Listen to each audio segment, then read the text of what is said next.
क्या आपको लगता है कि सऊदी अरब और पाकिस्तान के रिश्ते सिर्फ तेल और पैसों तक सीमित हैं?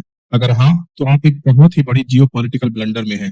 जैसे आप लोग जानते हैं कि सऊदी अरब और पाकिस्तान ने 17 सितंबर 2025 को एक strategic mutual defence agreement sign किया है, जो मिडिल ईस्ट की जियोपॉलिटिक्स को आने वाले समय में बिल्कुल बदल कर रख देगा।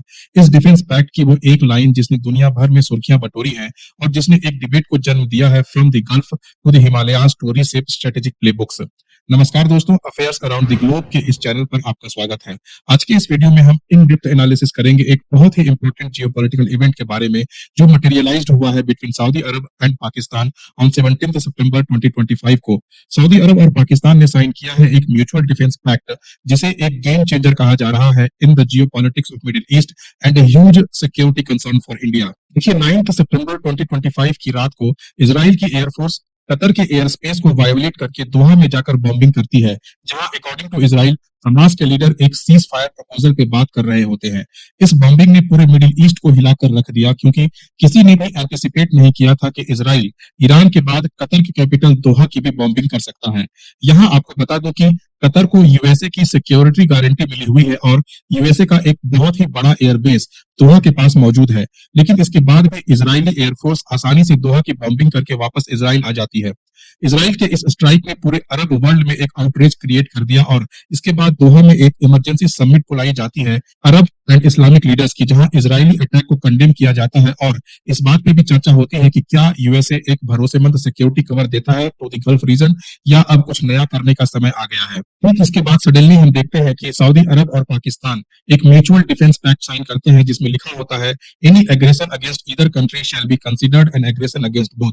ये बिल्कुल नाटो के आर्टिकल 5 जैसा है, जिसमें ये कहा जाता है कि किसी एक कंट्री पे अटैक होगा तो ये समझा जाएगा कि सारे नेटो कंट्रीज पे अटैक हुआ है। तो क्या यहाँ भी यही समझा जाना चाहिए कि अगर कल को किसी भी कंट्री ने सऊदी अरब पे अटैक किया तो उसे पाकिस्तान पे अटैक माना जाएगा, और क्या पाकिस्तान उस कंडीशन में सऊदी अरब के लिए वार डिक्लेयर करेगा? देखिए, पाकिस्तान के लिए ऐसा करना बिल्कुल भी आसान नहीं होगा। साल 2015 में जब सऊदी अरब ने यमन में सिविल वार रोकने के लिए ईरान समर्थित हूती विद्रोहियों के खिलाफ कोएलिशन बनाया था, तो उसने पाकिस्तान से सैन्य मदद मांगी थी because of close military ties since 1960. However, the issue triggered intense debate in Islamabad. तब के पाकिस्तानी प्रधानमंत्री रियाद की हेल्प करना तो चाहते थे, लेकिन पाकिस्तान के internal politics and regional constraint denied Pakistani government to send the army to Riyadh. सेना भेजने से पाकिस्तान में शिया और सुन्नी के बीच का विवाद बढ़ने का खतरा था। वहीं दूसरी ओर ईरान, जो पाकिस्तान का पड़ोसी मुल्क है, पाकिस्तान उसे नाराज नहीं करना चाहता। Finally, after heated discussions, Pakistan parliament voted against joining the Yemen war and declared A policy of neutrality. तो ऐसा लगता नहीं कि पाकिस्तान के लिए फ्यूचर में भी ये सब करना इतना आसान होगा, क्योंकि जहां तक पाकिस्तान की इंटरनल पॉलिटिक्स का सवाल है, उसमें ईरान का मुद्दा और शिया सुन्नी का विवाद एक लॉन्ग लास्टिंग कंसर्न है। फिर भी मान लिया जाए कल को पाकिस्तान अपने इंटरनल पॉलिटिक्स को ओवरकम कर लेता है, तो भी क्या पाकिस्तान इकोनॉमिकली इतना सक्षम है कि वो सऊदी अरब की सिक्योरिटी गारंटी ले सकता है? ये अपने आप में एक हास्यास्पद बात है, क्योंकि पाकिस्तान की इकोनॉमी हेवीली डिपेंडेंट है ऑन सऊदी अरब। बात अगर आंकड़ों की करें तो 4 जुलाई 2025 तक पाकिस्तान के पास total foreign reserves 20 billion US dollar है, जबकि according to the Pakistan economic survey 24-25, Islamabad external stands at around 87.4 billion US dollar. केवल इस फिस्कल ईयर में ही पाकिस्तान को रीपे करने हैं more than 23 billion US dollar, जिसमें 5 बिलियन यूएस डॉलर तो सऊदी अरब को ही देने हैं। Ironically, Riyadh has repeatedly rolled over deposits to keep Pakistan's foreign reserves afloat. The end of the last year, Saudi Arabia extended 3 billion US dollar deposits for another year, marking the third rollover since 2021. So ये अपने आप में funny है कि एक ऐसी country जिसकी economy loan से चल रही हो, वो उस कंट्री की सिक्योरिटी गारंटी ले रहा है जो उसे लोन देता है। लेकिन इन सब के बीच एक बात तो तय है, और वो ये कि इस म्यूचुअल डिफेंस पैक्ट के साइन होने से मिडिल ईस्ट के कंट्रीज के बीच न्यूक्लियर पावर बनने की होड़ मच जाएगी। फिर चाहे ईरान हो, इजिप्ट हो या टर्की, सबके सब चाहेंगे कि उनके पास भी न्यूक्लियर वेपन्स आ जाए। जैसे आप जानते हैं कि पूरे मुस्लिम वर्ल्ड में केवल पाकिस्तान ही एक ऐसी कंट्री है जो न्यूक्लियर पावर से लैस है। तो क्या समझा जाना चाहिए कि इस डिफेंस पैक्ट के अंदर पाकिस्तान सऊदी अरब को न्यूक्लियर शील्ड भी प्रोवाइड करेगा? देखिए, इस बात को कोई भी साइड ओपनली नहीं बोल रहा है। पाकिस्तान के डिफेंस मिनिस्टर ख्वाजा आसिफ से जब एक रिपोर्टर ने पूछा कि is Saudi Arabia protected by Pakistan nuclear umbrella as per this agreement और not, he asked, for almost 6 decades Pakistan's troops have guarded Saudi soil. Now this defense bond is finally formalized. Reporter ने फिर पूछा, formalized with or without the nukes? अब Pakistani defence minister कहते हैं, I will refrain from going to the details, but It is a defense pact, and defense pacts are normally not discussed publicly.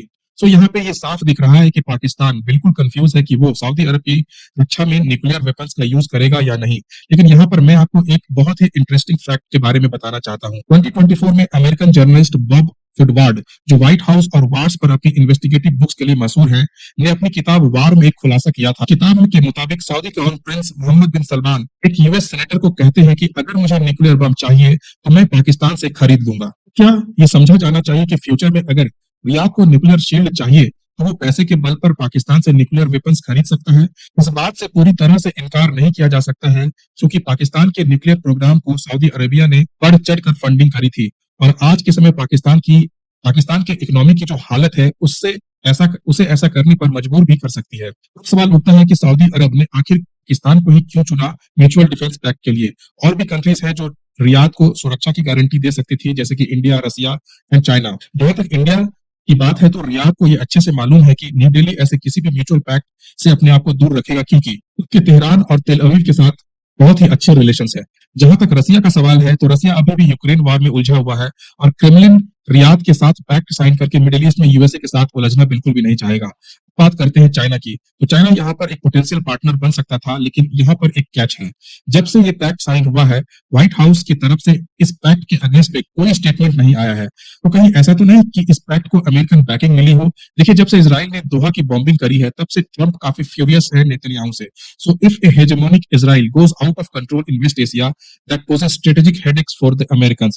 So it is possible that a silent consent went from Washington DC to Riyadh for nuclear cooperation arrangement with Pakistan and sending a message to Israel. और अगर सचमुच ऐसा है तो इस बात की संभावना से भी इनकार नहीं किया जा सकता है कि व्हाइट हाउस ने रिस्ट्रिक्ट किया होगा रियाद को किसी भी possible cooperation with China. Riyadh और इस्लामाबाद का ये पैक्ट यूएसए के लार्जर जियोपॉलिटिकल गेम का हिस्सा है। एक और यूएसए ने जहां रियाद को चाइना और रसिया के साथ किसी भी पॉसिबल कॉपरेशन से दूर रखा है, वहीं दूसरी ओर पाकिस्तान को एक प्यादे की तरह इस्तेमाल करके मिडिल ईस्ट पर अपनी पकड़ कायम रखा है। और इन सबसे बड़ी बात, यूएसए ने ऐसा करके भारत के सिक्योरिटी कंसर्न को भी चेकमेट किया है। जहां तक भारत का सवाल है तो हाँ, बिल्कुल ये भारत के लिए सिक्योरिटी कंसर्न है और इसलिए जब ये डील साइन हुई तब हमने देखा कि भारत के विदेश मंत्रालय की तरफ से ये कहा गया कि we will study the implications of this development for its national security as well as for a regional and global stability and is committed to protecting India's national interest. Bharat के कई जियोपॉलिटिक्स एनालिस्ट भी defence pact को लेकर concern जाहिर कर चुके हैं। जैसे आप यहाँ देख सकते हैं, farmer ambassador Kanwal Sibal called the pact a grave miss by Riyadh. In a post on X, he wrote that Saudi Arabia risked outsourcing its security to a nuclear-armed state hostile to India, marking that Pakistan and its affiliated groups could feel emboldened to escalate tensions. वे आगे लिखते हैं कि this pact means that funds will flow from Saudi Arabia to Pakistan to strengthen its armed forces. Saudi Arabia knows this will be construed in India as a threat to India's security. Simple यही नहीं रुके, उन्होंने question भी किया कि why has Saudi Arabia chosen Pakistan as a security partner, stating politically unstable and economically broken Pakistan as a security provider is a dangerous proposition. इसके अलावा professor of strategic studies at the centre for policy research in New Delhi and columnist Brahma Chelani framed the pact as a part of troubling axis. एक तरफ ये agreement Bharat के interest को hurt तो करता है, कर ही रहा है, साथ ही साथ दूसरी ओर India Middle East Europe economic corridor could also face uncertainty as Riyadh defense pact with Pakistan risk complicating India's effort to deepen strategic and economic ties with kingdom. सवाल ये उठता है कि भारत अब क्या करे। देखिए, सऊदी अरेबिया इंडिया का वाइटल एनर्जी पार्टनर है और वहां भारत की एक लार्ज डायस्पोरा भी एग्जिस्ट करती है। Bilateral relations are very strong between New Delhi and Riyadh. So कहीं ना कहीं न्यू दिल्ली को ये समझाना पड़ेगा कि in any future India Pakistan skirmish, Riyadh's best interest lie in neutrality. In case of any adventurous move taken against India will cost heavily on trade, investment, technology, and the rising Indian market. So if Saudi has to encash those benefits from India, then they have to show smart diplomacy rather than headline drama. और आखिर में जिस civilisational factor and close military ties की बुनियाद पर ये mutual defence pact sign किया गया है, well time will tell how Pakistan and Saudi Arabia implement and execute this pact in real circumstances.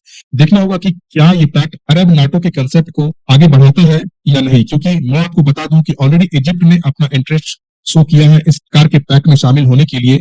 तो क्या ये मुमकिन है कि आने वाले समय में भी मिडिल ईस्ट एक नया एक्सेस बनकर उभरेगा under the nuclear umbrella of Pakistan, या फिर पहले से बेदहाल पाकिस्तान इन सब के बीच सबसे बड़ा लूजर साबित होगा?